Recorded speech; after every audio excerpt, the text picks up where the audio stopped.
Hey everyone, welcome back to the channel. Today, we're diving into the emotional deep end. This is the top 10 anime deaths that broke the internet and absolutely shattered our soul. These moments aren't just sad, they're devastating. The kind of scenes that had us frozen, sobbing, maybe even yelling at our screens in disbelief. From selfless heroes who gave it all, to sudden losses that came out of nowhere, to fake outs that had us spiraling into emotional chaos. This list is not for the faint of heart. But before we go any further, this is your official spoiler warning. We'll be talking full death scenes from major anime titles. So if you haven't finished Naruto, Your Lie in April, or Full Metal Alchemist Brotherhood, or any other major titles, maybe hit pause and come back when you're ready. You've been warned. If you're still with me, then get ready. Grab a box of tissues, maybe two, and brace yourself, because these deaths didn't just break characters, they broke us. Let's dive in. Starting the list with number 10, Kamina from Tengen Toppa Gurren Lagann. Believe in the you who believes in yourself. And then he died. We weren't ready. No one was. Kamina's death wasn't just unexpected. It was a full-blown emotional ambush. He was the loud, fearless heart of Team Gurren. The guy who punched reason in the face and made confidence feel like a superpower. And then, in episode 8, he was gone. Up to that point, Gurren Lagann felt like chaotic fun. Mechs, explosions, hype. But Kamina was that chaos, that fire. He got mortally wounded in battle, but still fought through the pain to deliver one last blow and inspire his team. His final smile? Pure Kamina. Bold, fearless, unforgettable. It didn't matter how many anime deaths you'd seen. This one hurt differently. Simon spirals into despair. Fans did too. Some even quit watching, declaring Gurren Lagann died with Kamina. But for many, this loss transformed the show. Kamina's death wasn't just tragic, it was a torch-passing moment. His spirit didn't fade, it became fuel for everyone, especially Simon, who rises from grief using the belief Kamina left behind. And the quotes, "Don't believe in yourself. Believe in me who believes in you. Go beyond the impossible and kick reason to the curb." These aren't just catchphrases anymore. They're coping mechanisms, mantras repeated across forums, TikToks, and tribute videos. Kamina's legacy never fades. His image reappears, his words echo in every big moment, and his spirit powers every punch the team throws. His death shattered expectations, and us. But it also elevated Gurren Lagann into legend. We didn't just lose a character, we lost a movement, but he never really left. On number 9, Lelouch from Code Geass. Zero Requiem. One last checkmate. Lelouch's death wasn't just a moment, it was a calculated revolution. The man spent 2 entire seasons playing 5D chess with geopolitics, sacrificing friends, family, and his own humanity. So when he finally dies, impaled by Suzaku in front of the entire world, we're not just crying, we're shook because he planned it. Let that sink in. Lelouch orchestrated his own assassination to unite a broken world under a shared peace. He became the villain so no one else would have to. And when that final blade pierces him, there's no last-minute save, no twist. Just silence, blood, and that haunting piano score as Nunnally realizes what he did for her. And the internet? It erupted. Theories exploded. Is he really dead? Threads were everywhere. People couldn't accept it. They made essays, video tributes, fanfic, AMVs titled Lelouch's Last Stand or Zero's Requiem Explained. Even years later, Zero Requiem trends when someone revisits it. This wasn't just a death, it was redemption on a world-shaking scale. Lelouch went from tyrant to messiah in a single scene, and fans still argue if he was a hero or monster. But one thing's certain, we all watched the light fade from his eyes and felt it deep in our souls. He didn't scream, he didn't beg, he smiled. Because in the end, he got exactly what he wanted. A peaceful world at the cost of everything. And that's why Lelouch didn't just die, he ascended into anime legend. Up next on number 8, Rengoku Kyojuro from Demon Slayer Mugen Train. Set your heart ablaze. Rengoku didn't just die, he made theaters across the world collectively sob while still managing to smile like the sun. The flame Hashira came in loud, proud, and radiating unshakable optimism. And just as we started thinking, wow, I love this guy, the anime said, cool, now watch him die. The Mugen Train arc gave us one of the most beautiful, devastating anime deaths ever animated. After saving everyone on the train, Rengoku takes on upper rank 3 demon Akaza in a one-on-one that feels less like a fight and more like a spiritual war. He's bloodied, bones shattered, but not once does he back down. Every second he's on screen, he's protecting others, smiling through agony, and turning his ideals into action. And when that final blow lands, when the sun rises and Akaza flees like a coward, Rengoku doesn't collapse in defeat. He wins by standing tall,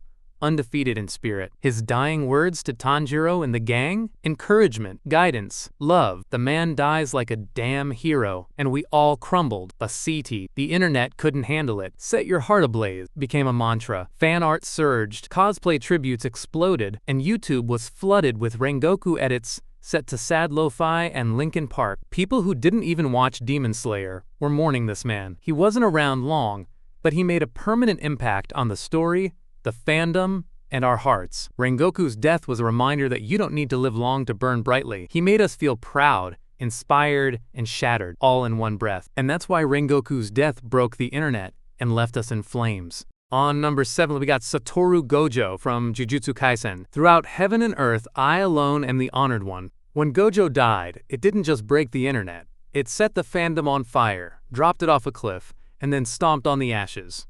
We're talking full-scale meltdown. TikTok was flooded. Reddit had daily grief threads. Twitter? Just pain memes and denial. Gojo wasn't just a character. He was the face of the series, the overpowered fan favorite, the blindfolded menace we all thought was untouchable. And then he got cut in half, vertically, off-screen, just like that. It wasn't even a glorious shonen-style last stand. No last-second reversal. No secret technique. Just boom. Cutscene. And Gojo's chilling in the afterlife, having philosophical banter with Geto. The reaction? Pure chaos. Fans debated if it was a fake-out, coped with reverse cursed technique theories, or went feral making edits of Gojo playing Uno in heaven. It was so unexpected, the manga community begged the anime-onlys to mentally prepare themselves.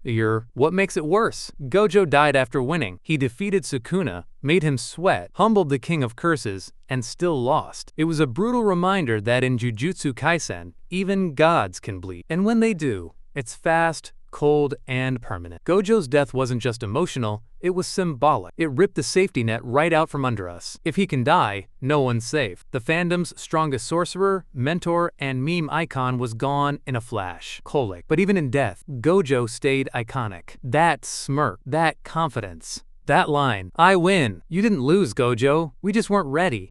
On number 6, Portgas D. Ace from One Piece. Thank you for loving me. Ace's death was more than just a tragic turning point. It was an earthquake in the anime world. One Piece, the adventure shonen full of goofy pirates and epic dreams, suddenly hit us with the most gut-wrenching moment in its 1,000-episode history. It wasn't just sad. It was personal. Let's rewind. After hundreds of episodes building toward the Marineford War, Luffy rallying allies, breaking into the most secure prison, and literally tearing through the Navy, we thought Ace would be saved. He was saved. Chains broken, Luffy smiling, everyone crying in relief. And then Akinu happened. Ace turns back, just for a second, to defend Luffy. And that's all it takes. A flaming fist through his chest. Silence. Shock. We watched in horror as Ace slumped in Luffy's arms, blood pouring, his Viva card burning to ash. But what broke us? It wasn't just the death, it was Ace's final words. Thank you for loving me. Not, I'm sorry, not, take care of Luffy, just, thank you. A simple, heartbreaking expression from a man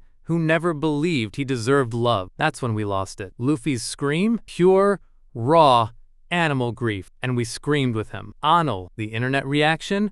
Apocalyptic. Forums exploded. Spoilers trended. People filmed themselves crying. Even years later, new viewers post their reactions to just this episode, and it still gets millions of views. Ace's death became a rite of passage in anime fandom. If you made it through Marineford without crying, are you even human? Ace was more than a brother. He was a symbol of freedom, of family, of sacrifice. And when he died, we didn't just lose a character, we lost a piece of the One Piece dream. On number 5, Setsuko from Grave of the Fireflies. September 21st, 1945. That was the night I died. Setsuko's death isn't just tragic, it's harrowing. Grave of the Fireflies doesn't ease you in. It warns you in the first line that she dies. But even with that knowledge, nothing can prepare you for the slow, devastating descent into despair that followed. Warn a spoiler. She's just 4 years old, just a child, and she's caught in a war she can't understand. After losing their home and mother in a bombing, Setsuko and her older brother Seita try to survive on their own. What begins as a tale of sibling resilience quickly turns into a brutal reminder that war doesn't just kill soldiers, it devours innocence. As food becomes scarce and shelters turn to ash, Setsuko starts to fade. Not from battle, not from violence, but from hunger. Hunger. She hallucinates, offers her brother imaginary rice balls made of mud, and then she simply slips away, quiet, lonely, holding on to nothing but her trust in Seta and the last flickers of childhood wonder. When Seta cremates her and gently places her ashes in a candy tin, the same one that once held her favorite sweets, you're not crying, you're wrecked. The internet doesn't just cry over Setsuko, it reveres her. She's become a symbol of war's cruelty, of lost childhood, of a kind of pain that feels too real to be fiction. No anime death list is complete without her. No reaction video ends without someone curled up in emotional ruin, untao. And decades later, she still haunts us, because some deaths aren't about shock, they're about helplessness. And that's why Setsuko's death isn't just sad, it's unforgettable. Up next on number 4, Jiraiya from Naruto Shippuden. A person grows up when he's able to overcome hardships. Protection is important, but there are some things a person must learn on his own. Jiraiya wasn't just a character. He was a father figure, a mentor, a legendary ninja, and the only guy who could train Naruto and still have time to peep on women and write smutty novels. He was funny, wise, powerful, and completely human, which made it so much worse when the Hidden Rain village turned into his grave. Facing off against Pain, his former student turned god-complex villain, Jiraiya knew it was a suicide mission. But he went anyway. Because if there was a 1 in a million chance he could save the village and protect Naruto's future, he was going to take it. That's the kind of man he was. Fifthly, he fights like an absolute beast, even after losing an arm. And when the truth hits, that Pain is not just one person but 6, he still doesn't run. He writes his final message on a dying frog's back, entrusting the key to victory to his student. And then, he sinks beneath the sea, alone, knowing he's done what he could. And Naruto? He doesn't even find out right away. When he does, the scream he lets out is raw, painful, real. Because for Naruto, Jiraiya was the only family he had left. The internet was not okay. Forums exploded with tribute posts. Fan edits with silhouette and sadness and sorrow hit millions of views. The Jiraiya death episode is still cited as one of the most emotionally devastating moments in anime history. Boss, he didn't go out like a shonen hero. He went out like a legend, and we still miss him. On number 3, Kaori Miyazono from Your Lie in April. Maybe there's only a dark road up ahead, but you still have to believe and keep going. At first, Your Lie in April feels like a whimsical love story wrapped in music and sunshine. Kaori bursts onto the screen like spring itself, bold, spontaneous, violin, bow in hand, dragging Kusei out of his emotional void with every chaotic note she plays. She's not just a love interest, she's his light. So when the hints start trickling in, the fainting, the hospital visits, the evasive answers, we start to worry. But we hope she's too full of life, too bright to fade away. Right? Wrong. Brong. When Kaori dies, it isn't sudden. It's slow, inevitable, like the final note of a haunting melody. She undergoes surgery with a smile, promising Kusei they'll play together again. But instead, she leaves behind a letter, her confession, her apology, her truth. That she always loved him, that she was dying from the very beginning, that her lie was pretending she loved someone else just so she could be close to him. That letter? Yeah, it shattered us. Kusei playing piano as her spirit joins him one last time? Soul-crushing.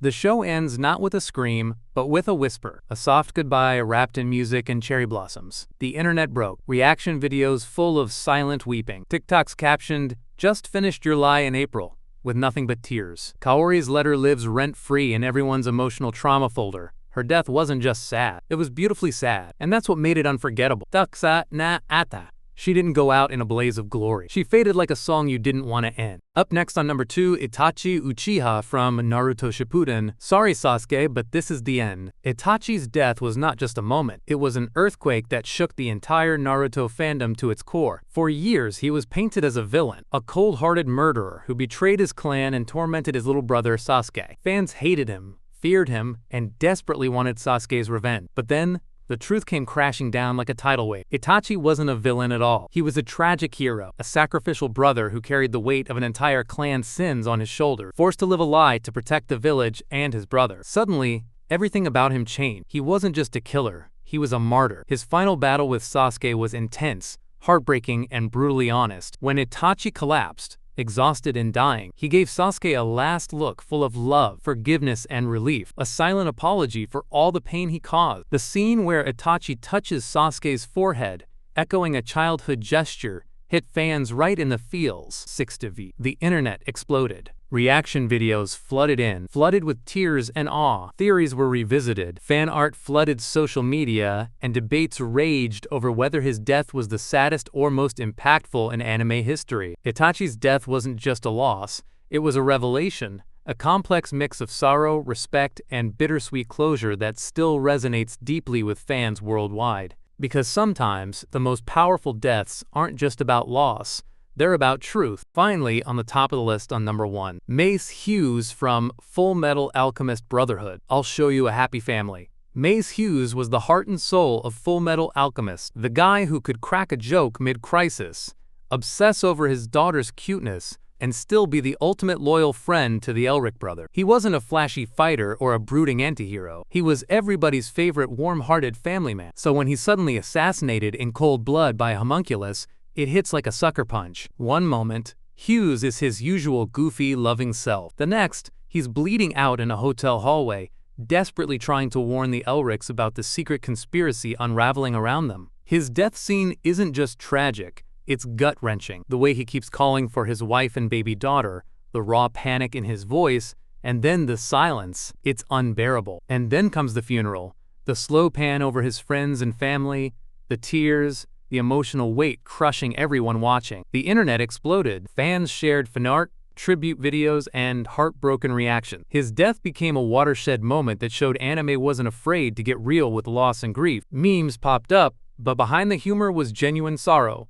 Mace Hughes didn't just die, he changed the tone of the entire series. He became the symbol of sacrifice and the personal cost of war and secret. And every time the story circles back to his family or his memory, we remember that pain. Because Mace Hughes wasn't just a character, he was family. And there it is. 10 unforgettable deaths that didn't just end characters' stories. They left scars on our soul, broke the internet, and redefined what it means to feel heartbreak in anime. Each one reminded us how powerful storytelling can be when it's raw, real, and relentless. Now I want to hear from you. Which death shattered you the most? Which one left you staring at the screen, unable to move? Drop your thoughts in the comments, share your tears, and let's create a space where we can mourn together. If this video hit you right in the feels, show some love by smashing that like button, subscribing for more deep dives, and hitting the notification bell so you never miss a moment of anime magic. Thanks for sticking through the pain with me today. Remember, it's okay to hurt, it's okay to cry, and above all, it's okay to keep watching. Until next time, take care of yourselves and each other. I'll see you in the next video.